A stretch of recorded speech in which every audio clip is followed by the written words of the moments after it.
Bonjour Jean-Paul Dubois. Bonjour. Je vais être extrêmement original. Bravo. Bravo pour avoir le prix Goncourt 2019. Vous en êtes revenu, vous êtes remis de toutes ces émotions. Très vite, parce que tout retombe. Le personnage qui existe pendant quelques heures, c'est vachement éphémère. Et vous redevenez le type qui était là la veille et celui qui sera là le lendemain. Vous reprenez votre vie normale, là vous l'avez laissé. Donc voilà, c'est une fabrique de bonheur et de joie pour les gens qui vous entourent aussi. C'est assez extraordinaire pour ça. Ouais, et extraordinaire pour tous les lecteurs qui vont arriver et qui vont dire c'est le Goncourt. Et donc on va le lire, vous allez découvrir de nouveaux amis. Les lecteurs sont des amis pour vous, c'est quoi les lecteurs? Non, ça peut pas. Moi, si j'ai eu 5 amis dans ma vie ou 4 amis dans ma vie, c'est le maximum. Donc, quand vous atteignez des sommes astronomiques comme dans le Goncourt, non, c'est pas des amis. Ce sont même des gens dont vous ne soupçonnez même pas l'existence. C'est irréel. Quand on écrit pour 4, 5 personnes, vivantes ou mortes, mais qui ont une réalité pour vous, une histoire. Mais les gens qui lisent vos livres sont des gens qui sont... c'est tout à fait virtuel. Parfois, on les rencontre, et là, c'est aussi parfois embarrassant pour l'un que l'autre, parce qu'on ne sait pas trop quoi se dire. Ouais. C'est un peu gênant, c'est touchant aussi. Mais moi, j'ai pas d'amis lecteurs, ça n'existe pas. Et eux me connaissent énormément à travers tous les bouquins. À travers ce que je raconte. Quand je dis me connaissent, ils connaissent des facettes de ce qui peut hanter mon cerveau. Mais moi, je ne les connais pas. Donc il y a une inégalité de départ qui coupe court à toute véritable amitié ou de promiscuité, quoi. C'est vrai, vous avez dit, en écrivant, c'était en fond une façon de me dire que j'avais envie de gaspiller mon temps, ma vie, un peu comme j'en avais envie, c'est-à-dire d'être libre. C'était ça. Gaspiller, peut-être pas le mot, mais en profiter, ouais. Ouais. Oui, l'écriture, c'est le moyen le plus rapide pour moi d'accéder à l'idée que je peux me faire du bonheur, c'est-à-dire de posséder, d'être maître de mon temps et d'être patron de ma vie. Voilà, mon employeur, mon patron, mon copain, mon contremaître, je fais tout à la fois. Ouais. Et le livre a cette magie de vous permettre de faire tout ça à la fois, quoi. Oui, j'ai choisi mon camp. Ça aussi, vous le dites beaucoup, au fond. Dans la vie, il faut choisir un camp. Quand vous êtes dans des sociétés conflictuelles, oui. Si j'étais au Danemark, en Suède, en Norvège, peut-être que j'aurais pas cette nécessité de le faire, mais je suis dans un pays qui a des options dures, parfois politiquement, socialement, et moi, je n'ai aucun pouvoir. Mais dans mes livres, je choisis mon camp, c'est-à-dire le camp des gens qui, à un moment donné, ont envie de se révolter, de ne pas subir, et des gens qui ne réclament pas grand-chose au départ, si ce n'est le droit de vivre leur courte existence, avec un minimum de dignité, et même, je dirais, un maximum. C'est ça, et ça s'appelle « Tous les hommes n'habitent pas le monde de la même façon » chez l'Olivier. Je vous le dis vraiment, c'est un livre absolument formidable.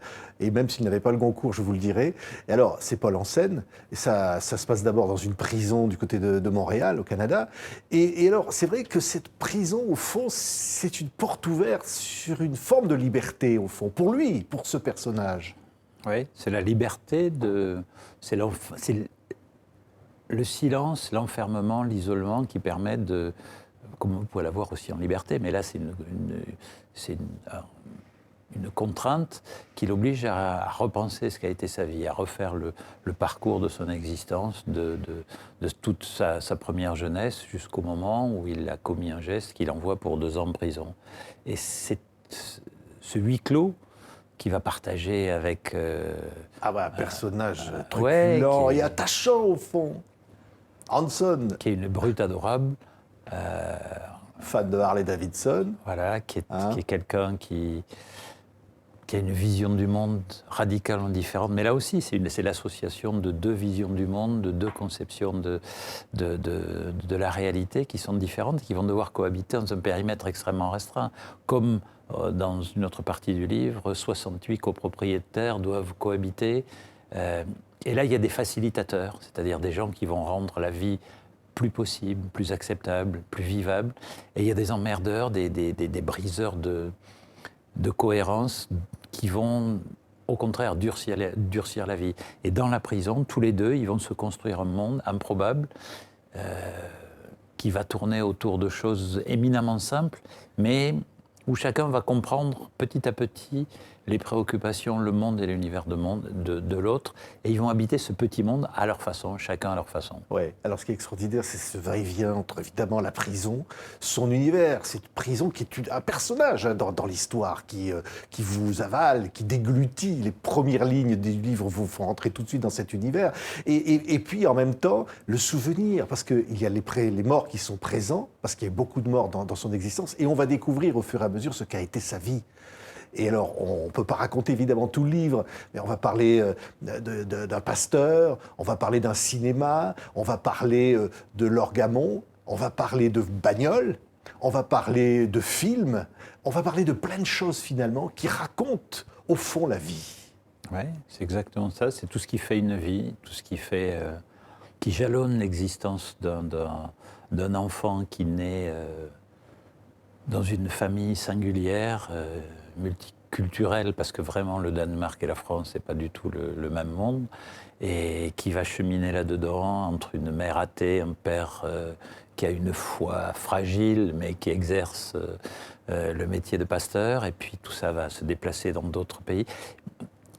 Et c'est le long parcours de l'apprentissage du métier d'homme, avec les pertes surtout, beaucoup, qui vont marquer la vie du narrateur.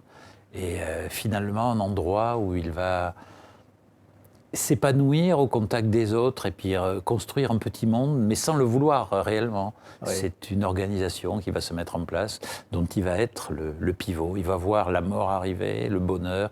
Il va être le spectateur de tout un petit monde en réduction de 68 appartements. Ouais, et c'est extraordinaire. Il y a presque plusieurs livres dans le livre. Il y a cette partie avec l'Excelsior, donc cet immeuble. Et puis un autre personnage qui est un surintendant, on va dire, qui va arriver. Et évidemment, un choc de culture. Et au fond, ce sens de la justice qui est sous-jacent à ce livre puissant, cette force qui dit l'injustice, c'est difficile de résister, d'accepter l'injustice. Ben, c'est pas acceptable. Normalement, c'est pas acceptable. C'est là où chacun choisit son camp. Et après l'injustice, il y a où la soumission, l'acceptation est dégrader encore sa dignité humaine, sa vie quotidienne, ou alors la révolte, qui est la violente, qui est une forme de réaction, moi, que je trouve parfois légitime, et qui permet le livre permet de remettre en place quelque chose. Temporairement, on sent très bien que ce monde-là est perdu, que l'immeuble ancien, les 68 appartements qui étaient une sorte... un monde idéal, un peu. Oui, une utopie presque, ne va pas se reconstruire après le départ du superintendant. Mais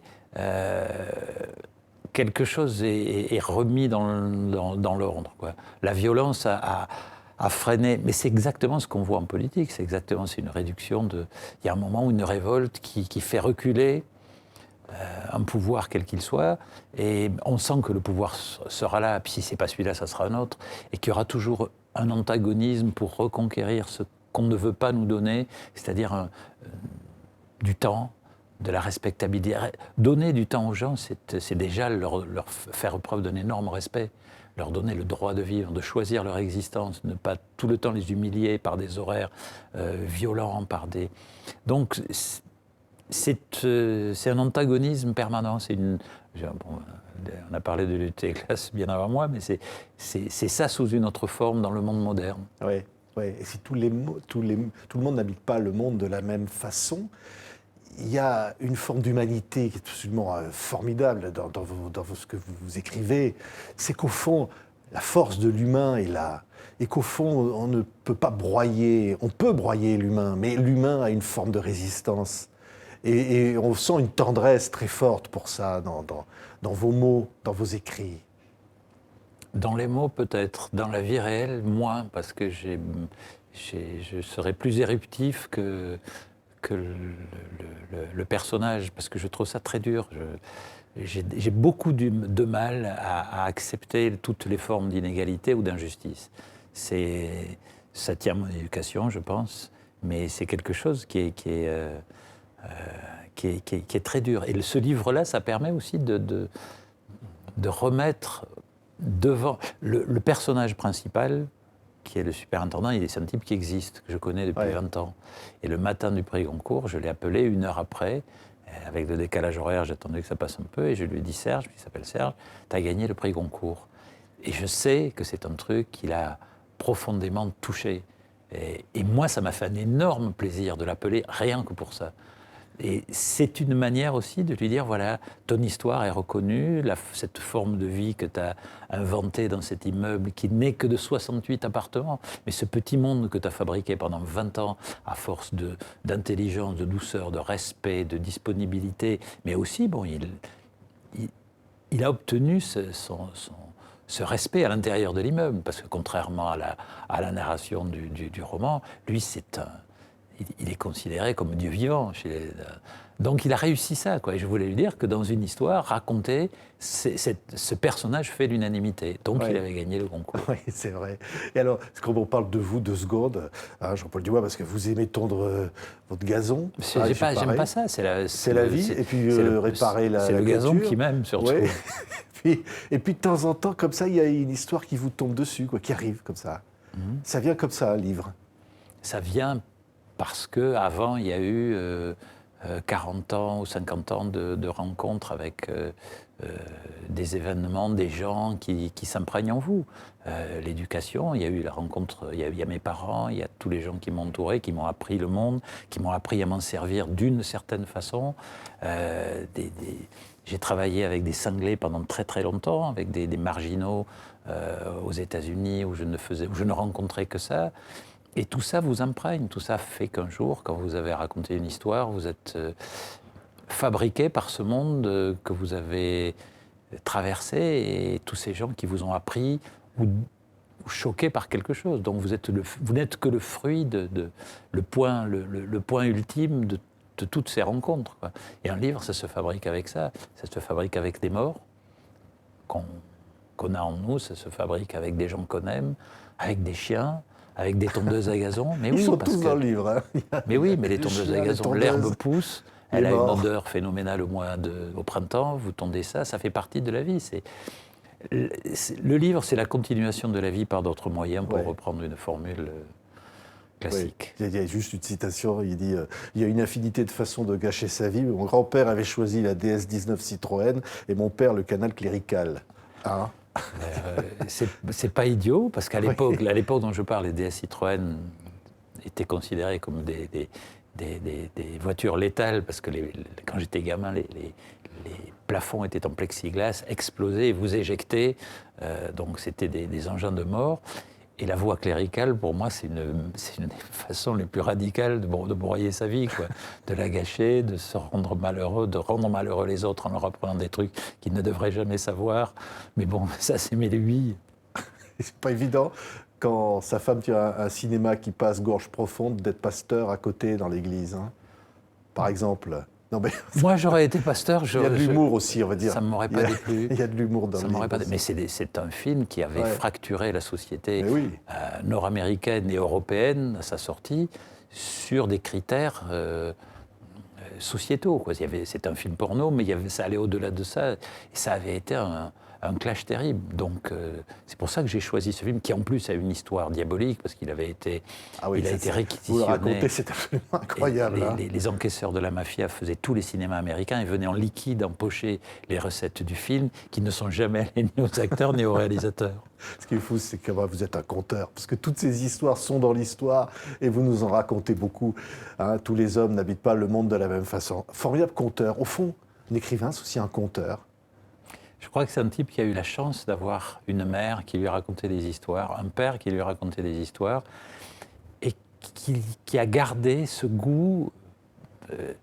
Je garde encore tout ça en moi. Et un livre, c'est une manière à moi de raconter une histoire à des proches, et qui ensuite, par la magie du livre, vont au-delà de ce monde-là. Mais c'est restitué. Il y a quelque chose de gamin à faire des livres, voilà. et à les lire et à les écrire. Et c'est très proche de l'enfance. Je pense qu'on dit, moi je le ressens comme ça. C'est assez immatériel, c'est puéril de raconter une histoire. Raisonnablement une histoire comme ça. Non, mais moi j'en suis pénétré de ça. C'est à la fois immature et délicieux. Donc ça me rapproche toujours de l'enfance. C'est comme faire du vélo ou courir. Vous êtes toujours dans un monde de jeu et de bonheur qui n'est pas, qui ne demande rien, quoi.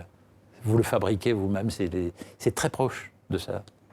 Merci Jean-Paul Dubois, un très grand Goncourt. Moi, vraiment, on prend son pied. Si tous les hommes n'habitent pas le monde de la même façon, publié aux éditions de l'Olivier, ne le ratez pas. Vous allez être nombreux d'ailleurs à ne pas le rater. Chapeau, merci. C'est puéril, mais quel bonheur. Merci de votre indulgence. Ça ne sert à rien.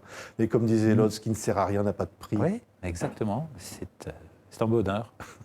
Merci Jean-Paul Dubois.